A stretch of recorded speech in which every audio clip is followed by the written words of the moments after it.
તમારા હસબન્ડને પેશાબની તકલીફ હતી, તો પહેલાં શું થતું હતું એમને? એમને છે ને ખબર જ નથી પડી. પેટમાં ઇન્ફેક્શન કરીને 3-4 દવાખાને તો દાખલ કર્યા હતા. અઠવાડિયું, કોઈ 5 દિવસ, કોઈ 6 દિવસ, એમ કરતાં પછી રિપોર્ટો કઢાવે 10,000ના, કોઈ 9,000ના, પછી બિલના બધું. એટલે અંદરની કોઈ તકલીફ ખબર જ નથી પડી. નાના છોકરાને કેવું પેશાબ થાય પછી અટકી જાય એવું થાય, એમને ખબર ના પડે. પછી બેઠામાં તો પલળી જાય, અને પલળ્યા પછી પાછું ખબર પડે કે આ તો પલળી ગયું છે. એટલે પછી કાઢીને અમે પેલું પહેરાયું નહોતું કે કોથળી અમે એમને, એટલે ડાયપર પહેરાયા. ડાયપર પહેર તો કલાકમાં તો આખું નાખું પલળી જતું હતું. એટલે પછી કાઢ્યું, પછી પગના ઘૂંટણનું ઓપરેશન કરાવ્યું. એમાં ડૉક્ટરે પકડ્યું કે ભાઈ આ તો તમે અડધો કલાક ઓપરેશન કરાવીને ઊભા રહો પેશાબમાં, તો પગનું ઓપરેશન તો એ ના થાય ને, કે વધી જાય, દુખાવો થઈ જાય, ફેલ જાય કે. ત્યારે એમને બધું રિપોર્ટ કાઢ્યો ને ખબર પડી કે આ તો તમને પેશાબની અંદર કોઈ તકલીફ છે. એટલે એ ડૉક્ટરે તો દવા લખી આપી, પણ એ ઉલટી વધી ગઈ પેશાબ, ગળે જવા પડ્યું. થાય એટલે ટીપું જ થાય, વધારે પાણી પીવાયું ના એટલે થાય નહીં. એટલે પછી કે તમે જે પેશાબ એ કિડની કેરવાળા ડૉક્ટર પાસે જઈ તપાસ કરાવો તો ખબર પડશે કે શું છે પ્રોબ્લેમ. તો ભાઈ ત્યાં તપાસ કરાવડાવી. અહીંયા સંગમ 4 રસ્તા ગાડી કિડની કેર મોટું હોસ્પિટલ છે, ત્યાં તપાસ કરાવડાવી. તીર્થમાં છે કારેલીબાગ, ત્યાં દાખલ કર્યા હતા એમને. પછી એક ખાનગી દવાખાનામાં દવાઓ લીધી હતી.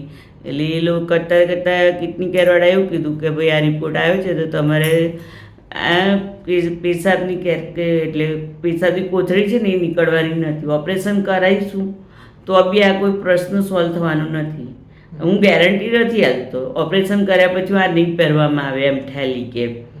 તો પછી અમે વિચાર કર્યો કે નથી પહેરવા તો અમે એ નથી લેતા, તો પછી ઓપરેશન કરવાનો મતલબ શું? અને લગભગ 70ના આસપાસ છે જ. એટલે અમે લોકો ઓપરેશન કરવાનું માંડી વાળ્યું કે અમારે નથી કર્યું. ત્યાં અમારી મોટી બેન મળ્યા તો એમને તમારી પથરીની દવાનું ઓપરેશન કર્યું, એમને કાઢી પથરી.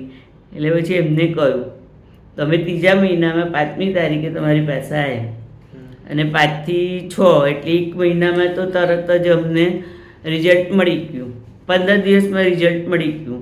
તાવમાં, ઇન્ફેક્શનમાં, પછી ખાવાનું ખવાયું. પહેલાં તો ખાવા જોઈએ ને તો આમ ગભરાઈ જતા હતા, ઉલટી થઈ જશે મને નહીં ખરું, ઉલટી કરી જ દેતા હતા. જોકે ખાવાનું પતતું જ નહોતું, એમને ઇન્ફેક્શન જ બહુ વધી ગયું હતું અંદર, એટલે ખાઈ જ નહોતા શકતા. અને એકદમ જુઓ ને 50 કિલોના જેવા થઈ ગયા હતા.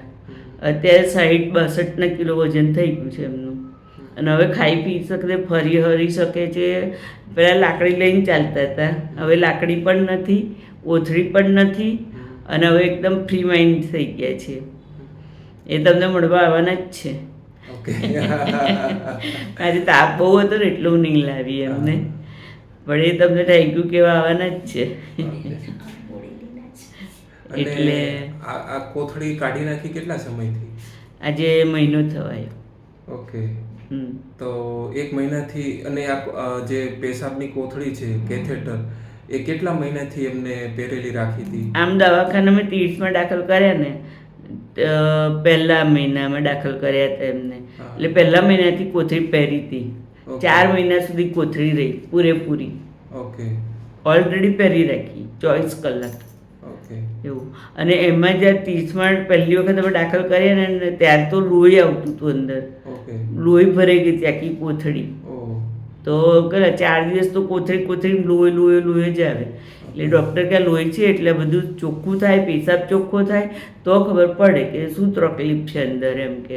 એટલે એ કરતાં 7 દિવસ દવાખાને દાખલ કરે પછી પેશાબ ચોખ્ખો થઈ ગયો. પણ એમને કીધું ઓપરેશનની કોઈ શક્યતા છે નહીં, અને શું ઓપરેશન કરાવશો તો આ તકલીફ થશે. એને કીધું ઓપરેશન ના કરાવો તો તમારે કોથળી પહેરી રાખવી પડશે આજીવન કે. અને દવાની કોઈ અસર થતી જ નથી, અંદરનું જે ઇન્ફેક્શન બધું હતું તે નીકળતું જ નહોતું. અને પછી આ તમારી પાસે આવ્યા પછી આયુર્વેદિક દવાનો બધો ઉપયોગ કર્યો અને થયું. એમાં અમને 10 જ દિવસમાં રિઝલ્ટ મળી ગયું. અડતા પડતા થઈ ગયા. 15મા દિવસે લાકડી જેની લાવ્યા હતા પાછી બી આપી દીધી અમે.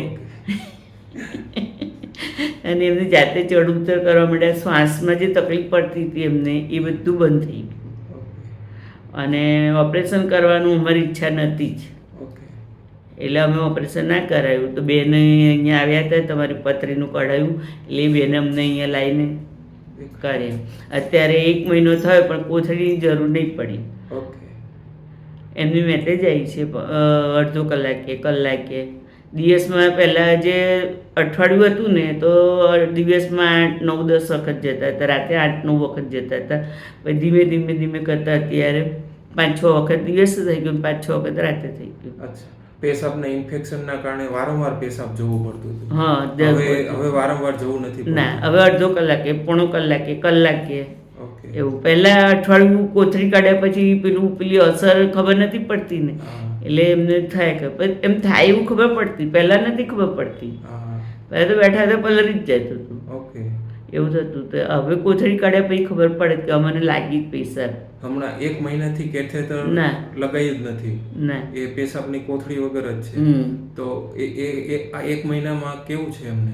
બહુ સરસ છે. હવે એમને ખાવાનું, તાવ, પછી ઇન્ફેક્શન, ઉલટી, ઓકે.